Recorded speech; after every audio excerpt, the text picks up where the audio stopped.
Hello everybody, I'm Mango Thunderslice, and today we're talking more about Trump. I found this article on Zero Hedge last night, and I really enjoyed it. It very much accords with my hypothesis about Trump, spanning all the way back to 2016, when I made a series of videos called Trump and the Illuminati, Part 1 through 3, essentially positing that there's a schism within the deep state, so to speak. Right, this was before QAnon, before all that stuff. Right, I was just analyzing the actions that he was taking and the reaction that they were getting, and how he basically played not just the Democrats but the Republicans. And now all the never Trumpers have somehow come to be the head of the MAGA movement and trying to get conservatives to accept gay marriage and mass immigration as long as it's legal as a part of the platform. And they're getting checked, and we'll do another video about that, about Nick Fuentes and the Groyper Wars. Very much entertaining to see this uprising within the conservative movement. But in any case, there's been all this conspiracy theorizing and ridiculous stuff from 2016 onward. And even among the libertarians and all these people who pretend like they're completely unbiased and, in the middle, right? They assume, oh, Trump, and the flat earthers saying, oh, Trump's just the same as all the other ones. Man, all the governments are united to keep flat earth away from the people. Right? It's people of very low intelligence can come to easy conclusions about Trump, right? Positive or negative, right? There's completely stupid people on the MAGA team. That's undeniable. And there's completely stupid people on the Democratic team, right? Orange man bad, etc. And then there's stupid people in the middle who think that everything's a conspiracy and don't see any nuance and can't actually read between the lines, and they're subject to whatever conspiratard narrative is fed to them, right? But this I really enjoyed. Sylvain Laforest of Oriental Review, haven't heard of this person, haven't heard of this publication, judging it purely on the logic and merit of the words contained. But I figured I'd share this with you guys because, regardless of whether or not you agree or disagree, it is a very simple, clear hypothesis about Trump's actions and his whole demeanor. And to me, it's very simple and easy to understand. But for people, again, of low intelligence, the idea that somebody would say something and not mean it and basically, achieve things by the second and third order effects, right? Stupid people can't do that. They don't even understand how it could be done. It's only a very smart person who can actually, understand this whole, 4D, 5D chess narrative. Without going down, into conspiracy land. You just have to analyze his actions and realize that the reactions to Trump are genuine. They are not all scripted, and, this isn't all just one great play that, oh, they really like Trump, but they're just pretending to hate him. No, they genuinely hate him, and they genuinely hate him because he's a genuine threat to them. But anyway, here we go. I'll just jump right into it. Everything you need to know about Trump, but were afraid to admit you wondered. The timing is right for everyone to understand what Donald Trump is doing and try to decrypt the ambiguity of how he is doing it. The controversial president has a much clearer agenda than anyone can imagine on both foreign policy and internal affairs. But since he has to stay in power or even stay alive to achieve his objectives, his strategy is so refined and subtle that next to no one can see it. His overall objective is so ambitious that he has to follow random elliptic courses to get from point A to point B using patterns that throw people off on their comprehension of the man. That includes most independent journalists and so-called alternative analysts, as much as Western mainstream fake news publishers and a large majority of the population. About his strategy, I can make a quick and accurate analogy with medication. Most pills are designed to cure a problem but come with an array of secondary after effects. Well, Mr. Trump is using medication solely for their after effects, while the first intent of the pill is what's keeping him in power and alive.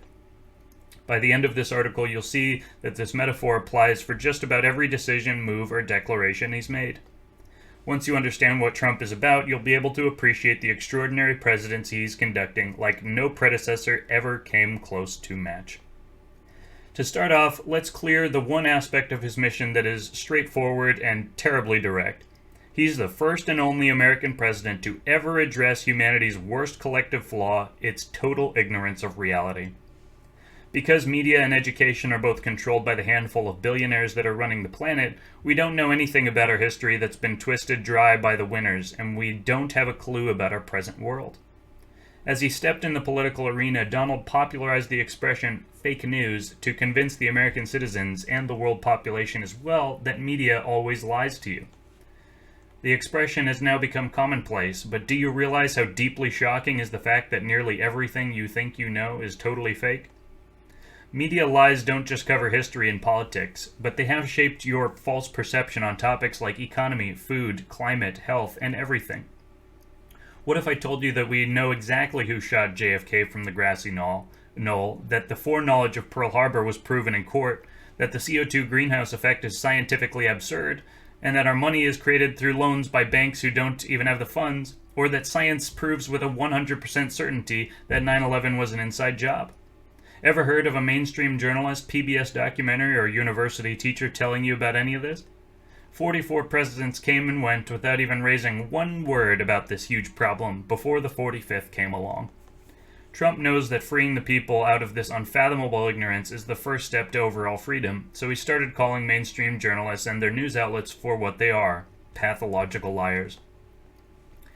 Quote, thousands of mental health professionals agree with Woodward and the New York Times op-ed author, Trump is dangerous. End quote. Bandy X. Lee, The Conversation, 2018.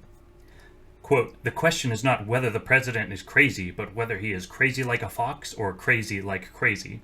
End quote. Masha Gessen, The New Yorker, 2017. Let's make one thing clear. To the establishment, Trump isn't mentally challenged, but he's definitely seen as a possible nemesis of their world. Ever since he moved into the White House, Trump has been depicted as a narcissist, a racist, a sexist, and a climate skeptic, loaded with shady past stories and mental issues. Even though an approximate 60% of the American people don't trust media anymore, many have bought the story that Trump might be slightly crazy or unfit to rule, and the statistic climbs even higher when you get out of the USA.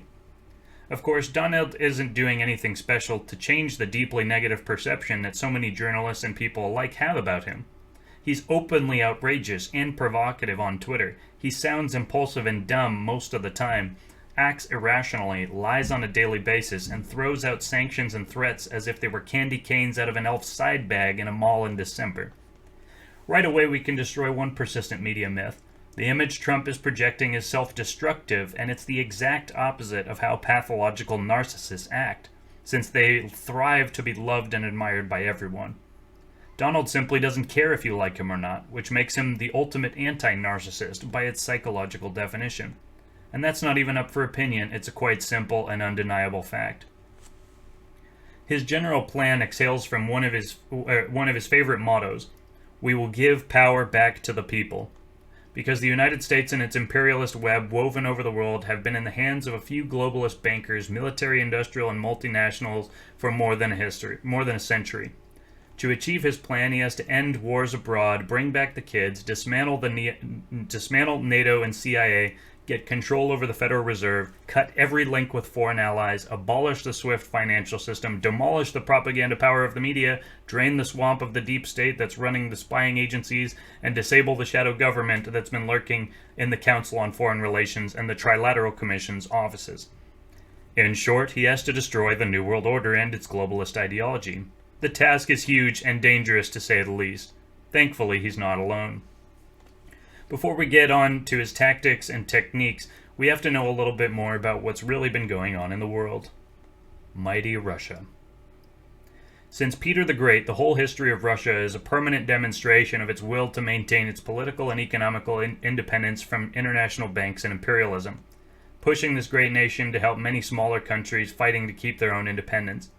Twice Russia helped the United States against the British Rothschild Empire, first by openly supporting them in the Independence War, and then again in the Civil War when Rothschilds were funding the Confederates to politically break down the nation to bring it back in the British colonial empire's coup.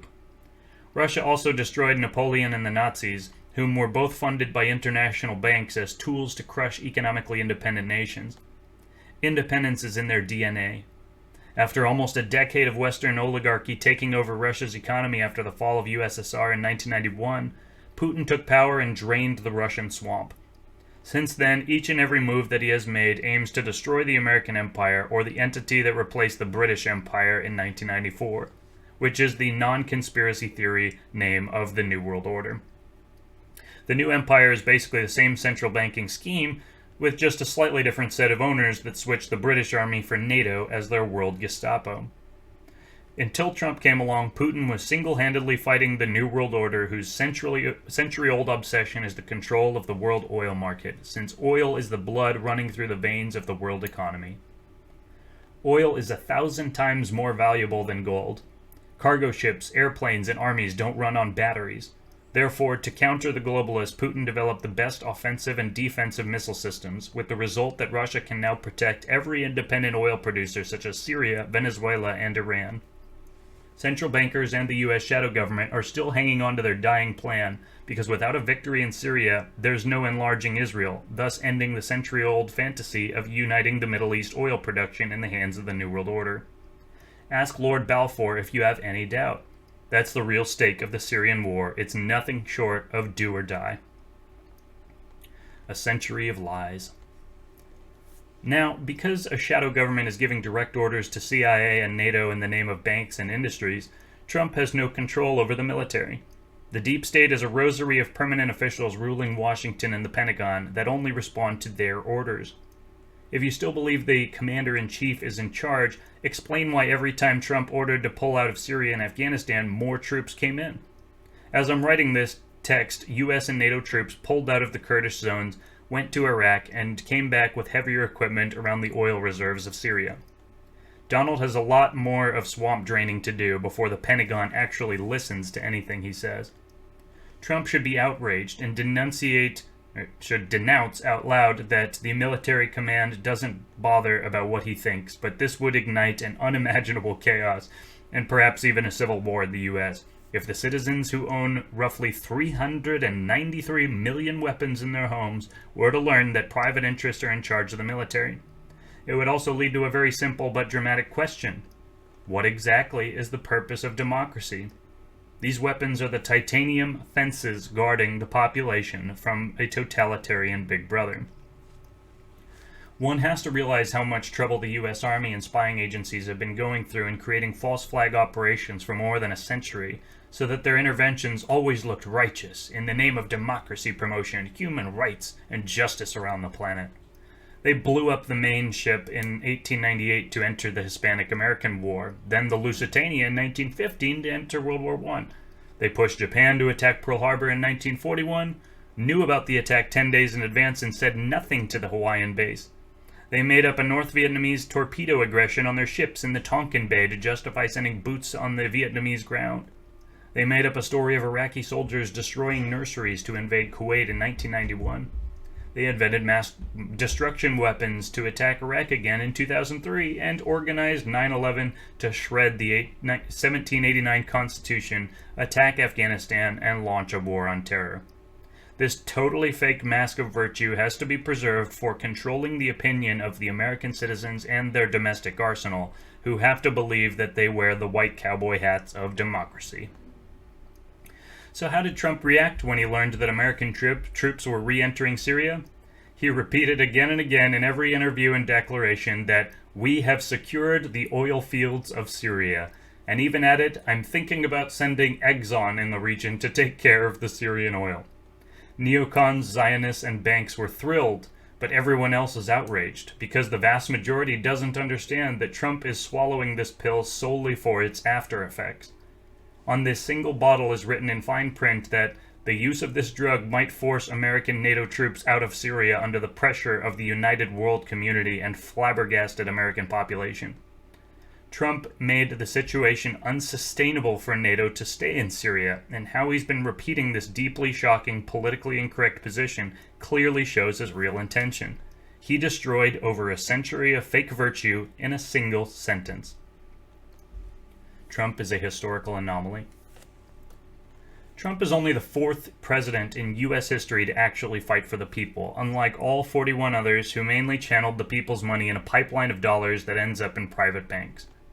First, there was Andrew Jackson, who was shot after he destroyed the Second National Bank that he openly accused of being controlled by the Rothschilds and the City of London.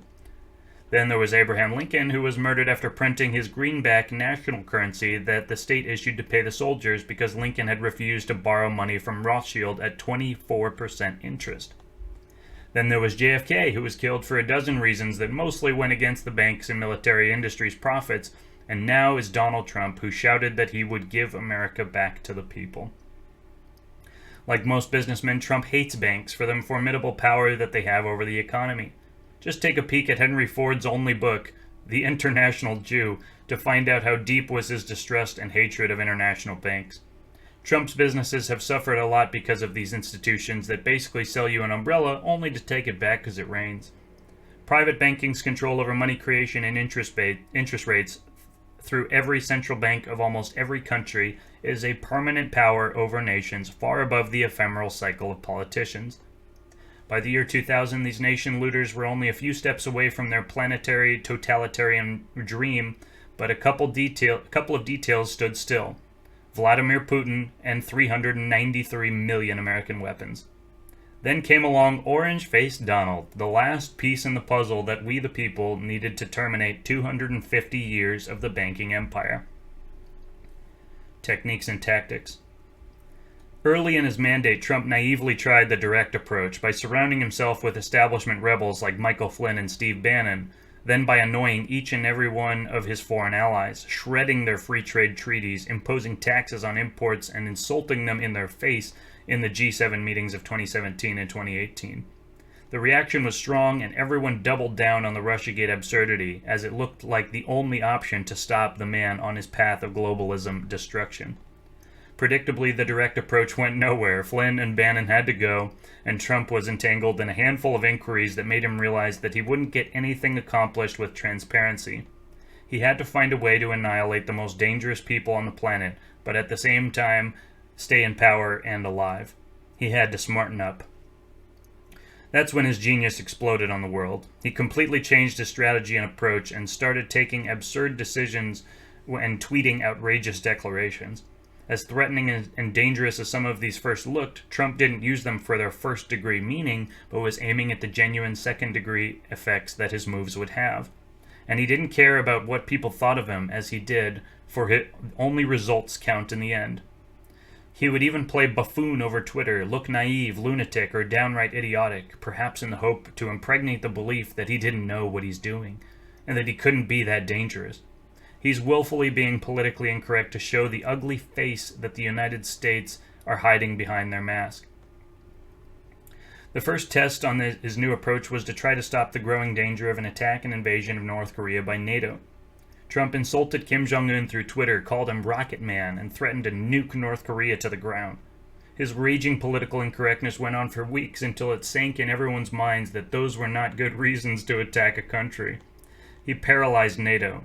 Trump then met Rocket Man, and they walked in the park with the start of a beautiful friendship, laughing together while accomplishing absolutely nothing in their negotiations, since they have nothing to negotiate about.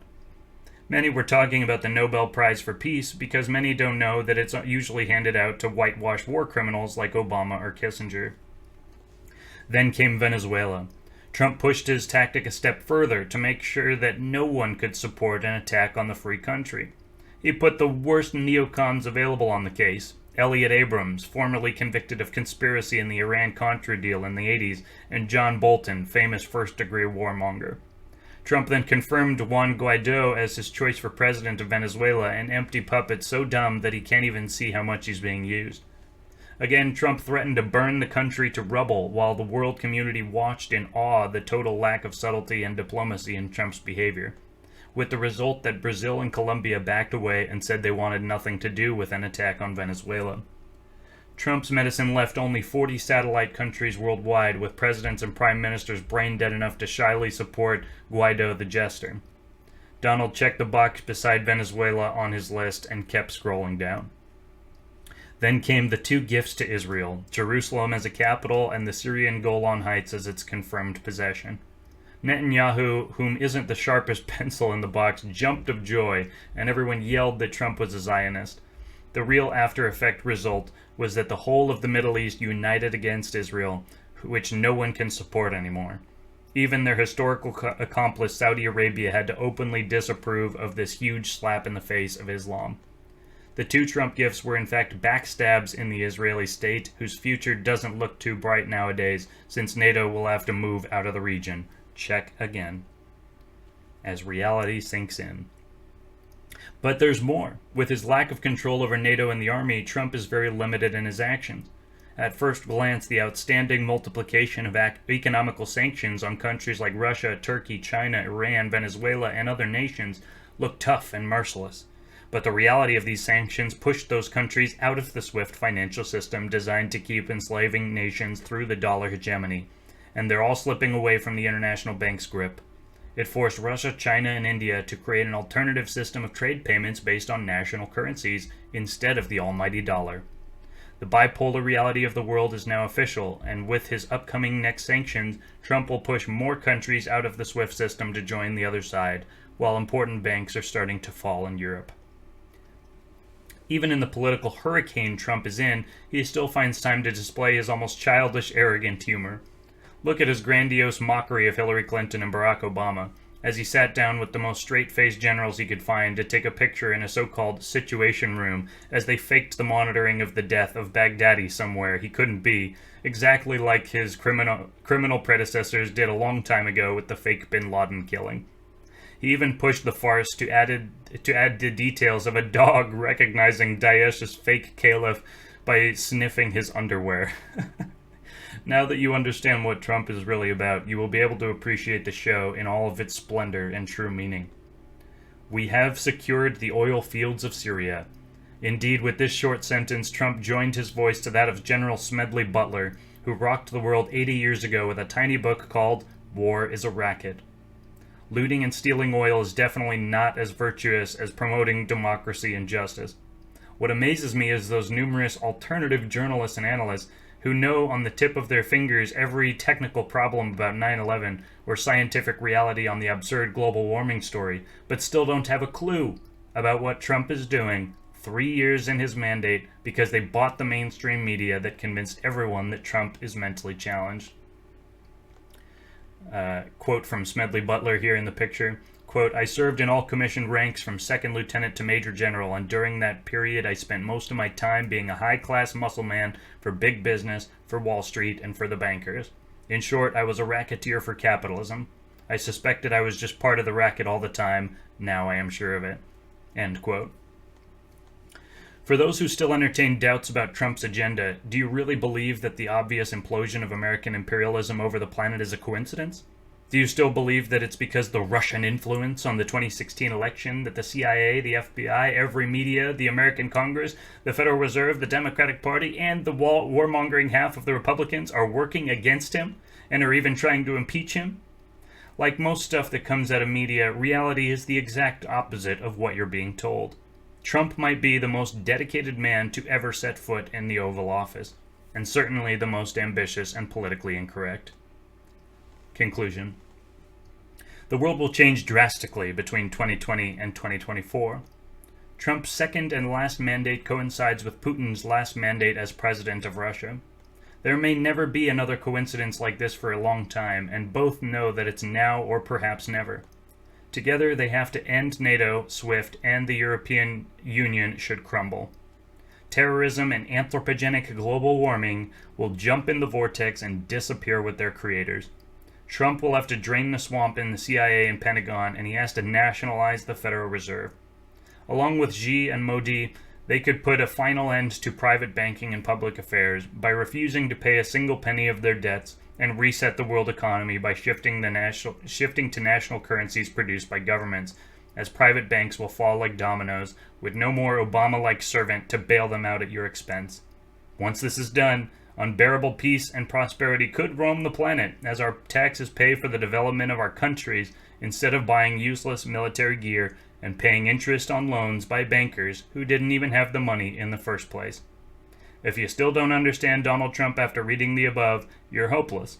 Or you might be Trudeau, Macron, Guaido, or any other useful idiot unaware that the carpet under your feet has already slipped away. And that's the article. we'll see about how that conclusion plays out. But I think in essence, psychically, that is an accurate portrayal. And I've said for years that Trump and Putin and Xi of China are working against the satanic human trafficking cabal, which of course are the same people who run the central banks. So we'll see how it plays out, because it's not like this is just them acting. Everything that is happening on the world stage is a mirror of what's happening on the micro stage here at our level, right? It's as above, so below. What we are doing in our own lives, the transformation that is taking place in our individual lives and those of our families. And, you can see it in the Zoomers, right? Generation Z, these kids are getting all sorts of wild, and it's beautiful to see, and we'll cover that here shortly. But that's the article. I thought I'd share that with you guys. Let me know what you think. I'm sure many of you will disagree. Yeah, some of you might agree since you've been along for a while at this channel. But in any case, hope you guys are doing well, and I'll be talking to you again soon. Cheers.